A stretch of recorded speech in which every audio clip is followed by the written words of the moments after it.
الحمد لله المتوحد بجلال ذاته وكمال صفاته المتقدس في نعوت الجبروت عن شوائب النقص، والصلاة والسلام على حبيبه محمد المصطفى وعلى آله وأصحابه أجمعين. أما بعد فأعوذ بالله من الشيطان الرجيم. بسم الله الرحمن الرحيم. والسابقون الأولون من المهاجرين والأنصار والذين اتبعوهم بإحسان. صدق الله وصدق رسوله۔ آج 10 رمضان المبارک کی مناسبت سے اس عظیم ہستی کا ہم ذکر کر رہے ہیں جو سیرت طیبہ میں ایک منفرد مقام رکھتی ہیں اور حضور کے ساتھ ان کی زندگی، ان کے معاملات، ان کا ایثار، ان کا رویہ، ان کی قربانی، ان کے صبح و شام، ان کا حضور کے ساتھ تعلق بطور بیوی، ان کا حضور کے ساتھ تعلق بطور مصدقہ، ان کا حضور کے ساتھ تعلق بطور مومنہ، ان کا حضور کے ساتھ تعلق بطور اول مصلیہ، ان کا حضور کے ساتھ تعلق اول صحابیہ، ان کا حضور کے ساتھ تعلق اہل بیت رسالت مآب میں اول درجہ اور فائق فی جمیع المحامد والمحاسن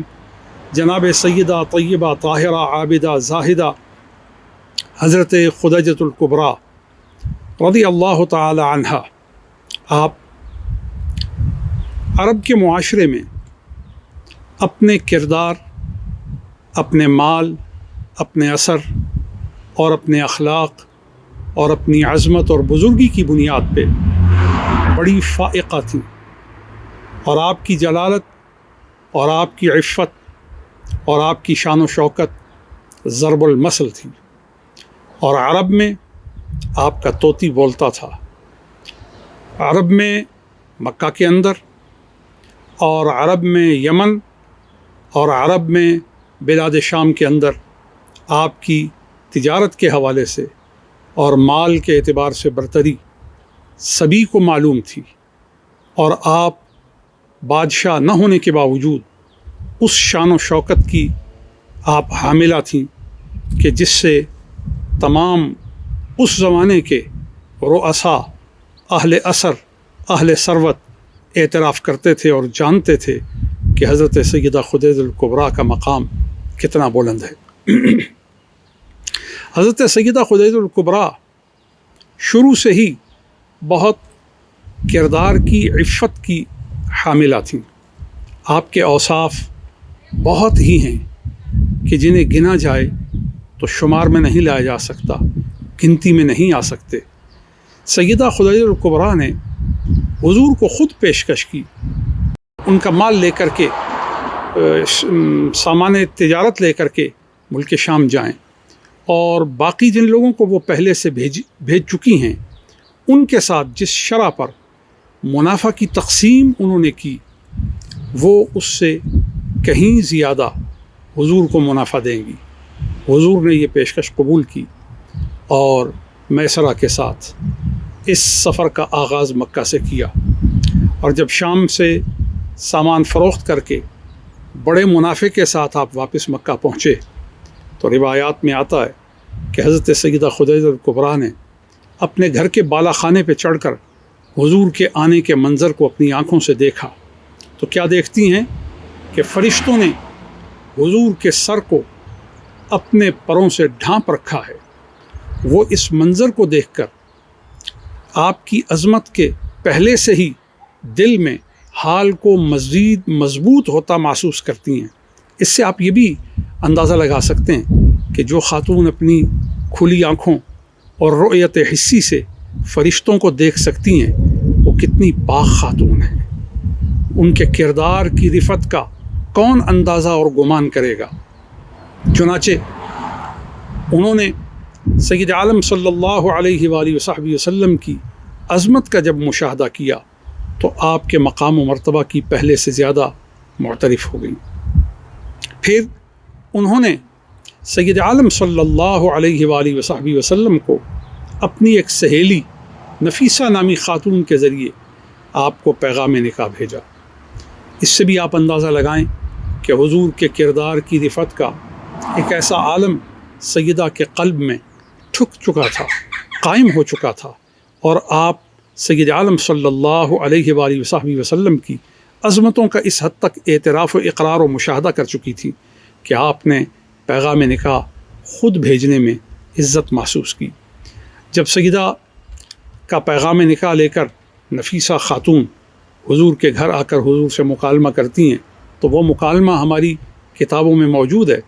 سید عالم صلی اللہ علیہ وآلہ وصحبہ وسلم نے اس نکاح کی پیشکش کو قبول فرمایا۔ حریم ناز نبوت میں یہ پہلی خاتون ہیں کہ جن کا کوئی اور شریک نہیں تھا، اور وہ تنہا ناز نبوت میں قصر رسالت محمدی میں حضور کے ساتھ آپ کی زوجہ کے طور پر، ہماری ماں کے طور پر جلوہ گر تھیں۔ آپ نے اپنا سارا مال حضور کی خدمت میں پیش کر دیا، دعوت دین کے لیے، اسلام کی تقویت کے لیے، غریبوں کو اور مسکینوں کو مدد دینے کے لیے، اور غلاموں کو خرید کر آزاد کر کے انہیں لذت توحید سے ہمکنار کرنے کے لیے، اور شہادت ختم نبوت پر ڈٹ جانے کے لیے جس مال نے بے مثال کردار ادا کیا ہے، وہ مال حضرت سیدہ خدیجۃ الکبریٰ کا ہے۔ حضرت سیدہ خدیجۃ الکبریٰ وہ تنہا خاتون ہیں جو سید عالم صلی اللہ علیہ وآلہ وصحبہ وسلم کی حیات طیبہ کا اتنا طویل دورانیہ آپ کو شراکت میں ملا ہے، آپ کو اس میں ایسا فرید اور ایسا امتیازی وقت ملا ہے کہ جس میں کوئی دوسری خاتون آپ کے ساتھ شامل نہیں تھی۔ حضور سید عالم صلی اللہ علیہ وآلہ وصحبہ وسلم کی اولاد حضرت سیدنا ابراہیم کے علاوہ ساری اولاد حضرت سیدہ طیبہ طاہرہ جناب خدیجۃ الکبریٰ کے بطن انور سے پیدا ہوئی۔ حضرت سیدہ طیبہ طاہرہ جناب خدیجۃ الکبریٰ نے اپنا مال ہی صرف نہیں دیا، بلکہ انہوں نے اپنے اخلاق کے ذریعے، انہوں نے اپنی وفاداری کے ذریعے، انہوں نے اپنے دن رات، اپنے گہرے تعلق کے ذریعے، اپنی وفاؤں کے اعلیٰ معیار کے ذریعے سید عالم صلی اللہ علیہ وآلہ وصحبہ وسلم کے ساتھ ایک ایسا نورانی رشتہ اور ایک ایسی حمایت کا اٹوٹ تعلق بنایا کہ جس نے قلب نبوی میں سیدہ خدیجۃ الکبریٰ کے مقام کو وہ بلندی دی کہ سید عالم صلی اللہ علیہ وآلہ وصحبہ وسلم آپ کو دم بدم یاد فرماتے، یہاں تک کہ بخاری و مسلم کی متفق علیہ روایہ ہے کہ ام المؤمنین سیدتنا عائشہ صدیقہ رضی اللہ تعالی عنہا وہ فرماتی ہیں کہ سید عالم صلی اللہ علیہ وآلہ وصحبہ وسلم کی ازواج میں مجھے سب سے زیادہ غیرت حضرت سیدہ خدیجۃ الکبریٰ پہ آتی کہ حضور ان کو کبھی فراموش نہ کرتے، حضور کبھی ان کو بھولتے نہیں، کوئی وقت ایسا نہ ہوتا کہ جب حضور ان کا ذکر نہ کرتے، اور سید عالم صلی اللہ علیہ وآلہ وصحبہ وسلم ان کو اس طرح یاد کرتے کہ اس یاد میں آپ کے جذبات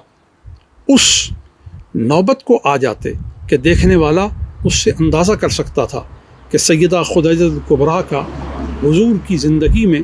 تبلیغ کے سلاسل میں اور دین کی تعلیمات کو عام کرنے کے مراحل میں ان کا ایثار اور ان کا تعامل اور ان کا رویہ کس عظمت کے پہاڑ پر تھا کہ جسے رسالت مآب صلی اللہ علیہ وآلہ وصحبہ وسلم ہر گام محسوس فرماتے، ہر لحظہ محسوس فرماتے اور ہر قدم پر انہیں یاد فرماتے۔ حتیٰ کہ ایک روایت میں آتا ہے کہ ایک مرتبہ آپ کی ہمشیرہ حضرت حالہ آئیں اور انہوں نے حضور کی بارگاہ میں آنے کی اجازت طلب کی، تو ان کی آواز حضرت سیدہ خدیجۃ الکبریٰ کی آواز کے بہت مشابہ تھی، ان سے ملتی جلتی تھی۔ حضور وہ آواز سن کر رو پڑے اور آپ پر ان کی آواز کا اتنا اثر ہوا کہ سیدہ خدیجہ الکبریٰ کی یادوں کے سلاسل پھر تازہ ہو گئے۔ جناب سیدہ خدیجہ الکبریٰ کے بارے میں حضرت ام المومنین سیدتنا عائشہ صدیقہ فرماتی ہیں کہ حضور جب کبھی بھی کوئی بکری ذبح کرتے تو حضرت سیدتنا خدیجہ الکبریٰ کی سہیلیوں کو اتنا گوشت اس سے بھیجتے جو ان کو کافی ہوتا، تو گویا حضور ہر موقع پر ان کو یاد رکھتے، ان کی محبتوں کو، ان کی اٹوٹ رفاقتوں کو، ان کے بے مثال ایثار کو سید عالم صلی اللہ علیہ وآلہ وصحبہ وسلم نے اپنے قلب انور سے لگا کر کے رکھا، اپنے سینہ اطہر میں اسے کشادہ جگہ عطا کی۔ اور یہی وجہ ہے کہ عورتوں میں بہترین عورت حضرت مریم ہیں، اور پھر عورتوں میں بہترین عورت حضرت سیدہ خدیجہ الکبریٰ ہیں۔ قاضی ابو بکر ابن عربی کہتے ہیں کہ علی الاطلاق سیدہ خدیجہ کی یہ افضلیت پر دلالت ہے کہ امت میں آپ جیسا کوئی نہیں۔ محدث ابو داؤد نے اور امام احمد ابن حنبل نے اپنی سنن اور مسند میں نقل کیا ہے، سیدتنا عائشہ صدیقہ رضی اللہ تعالی عنہ اس کی راویہ ہیں کہ بدر کے قیدیوں کے لیے ان کی جان بخشی کو جب اہل مکہ نے سامان بھیجا تو ابی العاص کو بھی قید سے رہائی کے لیے مکہ سے سامان منگوانا ہوا، تو اس جان خلاصی کے لیے اور قید سے رہائی کے لیے ابو العاص کے واسطے جو مال مکہ سے آیا، سنن ابی داؤد کی روایت اور مسند احمد بن حنبل کے مطابق وہ ایک ہار تھا۔ جب وہ ہار حضور کے روبرو پیش ہوا تو حضور اس ہار کو دیکھ کر چھم چھم رو دیے، آپ کے چشمان کرم سے آنسو رواں ہو گئے۔ جانتے ہیں وہ ہار کس کا تھا؟ کتب حدیث میں اور محولہ کتب میں درج ہے کہ وہ ہار اس جہیز کا حصہ تھا جو سیدہ خدیجہ الکبریٰ اپنے نکاح کے وقت حضور کے ساتھ نسبت میں لے کر کے آئی تھی۔ سید عالم صلی اللہ علیہ وآلہ وصحبہ وسلم کو روتا دیکھ کر،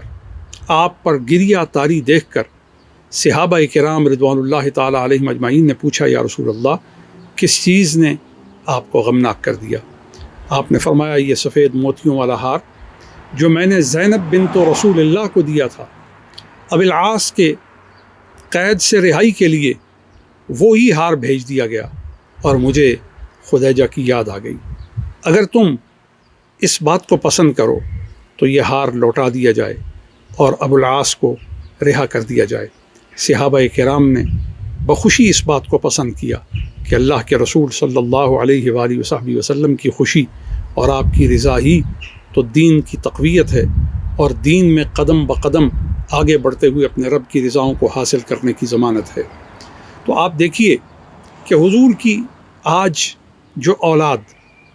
سید کے طور پر ہمارے درمیان حضور کی نشانی ہے، حضور کی یادگار ہے، اور قرآن و سنت کی تعلیم کو عام کرنے کی ضامن ہے، اور حضور کی تعلیم کا اور حضور کی سنت کی وراثت کا جو سرمایہ لے کر کے امت میں ایک بڑا طبقہ عرب و عجم میں موجود ہے، شمال و جنوب میں، مشرق و مغرب میں موجود ہے، یہی وہ اولاد رسول ہے جو بطن سیدہ خدیجہ الکبریٰ سے متولد ہوئے۔ اور ان میں دو بڑے نام جو سادات کے مرکزی دو خاندان جن سے منتسب ہیں، جن سے نسبت رکھتے ہیں، وہ امامین ہمامین سیدین حسنین کریمین علیہم السلام کی ذوات ہے۔ ان دونوں سے جو نورانی سلسلہ قیامت تک جاری رہے گا، اور حضور کی یادگار ہمیں ملے گی، اور حضور کا فیضان ہمیں ملے گا، اور حضور نے ان کی رعایت کی ہمیں تعلیم فرمائی ہے، حضور نے ان کے مراقبے کی ہمیں تعلیم فرمائی ہے، حضرت ابو بکر صدیق نے بھی ان کے مراقبے کی ہمیں تعلیم فرمائی ہے۔ فرمایا ارقبوا محمدًا فی اہل بیتہ، یہ سارے کا سارا سلسلہ اس صدف انور سے جڑتا ہے جسے خدیجہ الکبریٰ کہتے ہیں۔ گویا سیدہ طیبہ طاہرہ ایسی جلیلہ اور ایسی عظیمہ خاتون ہیں کہ جنہوں نے حرا کی خلوتوں سے لے کر مکہ المکرمہ کے تمام ادوار میں جب تک آپ بقید حیات رہیں اپنے مال کے ذریعے، الفاظ کے ذریعے، اپنے خلق کے ذریعے، اپنے ظاہر کے ذریعے، اپنے باطن کے ذریعے، اپنی توانائیوں کے ذریعے دین کو طاقت دی، قرآن کے پیغام کو طاقت دی، اللہ کے رسول کی تبلیغ کو طاقت دی، اور اللہ کی مشیت کو مخلوق میں نافذ کرنے کے لیے جو مدد آپ نے قائم کی ہے، مہیا کی ہے، اس میں آپ کی کوئی مثال دوسری نہیں ہے، آپ اپنی مثال خود ہیں۔ اور یہی وجہ ہے کہ آپ کے وصال فرمانے پر حضور کو غم ہوا، اور اپنے چچا محترم جناب ابو طالب کے وصال پر حضور کو غم ہوا، اور وہ سال ہی غم کا سال ہے۔ آج ہمیں جناب سیدہ خدیجہ الکبریٰ کی یاد کو تازہ کرنا ہے، اور وہ کس طرح کہ ہم ان سے عقیدت کو جوڑیں،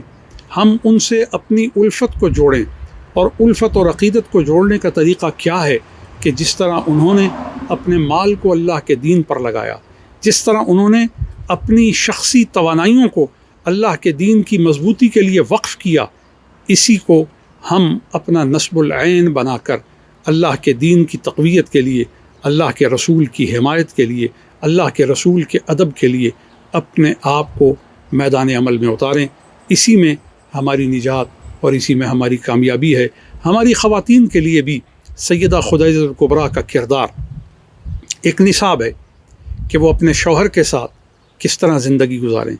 وہ اپنے کس حسن سلوک سے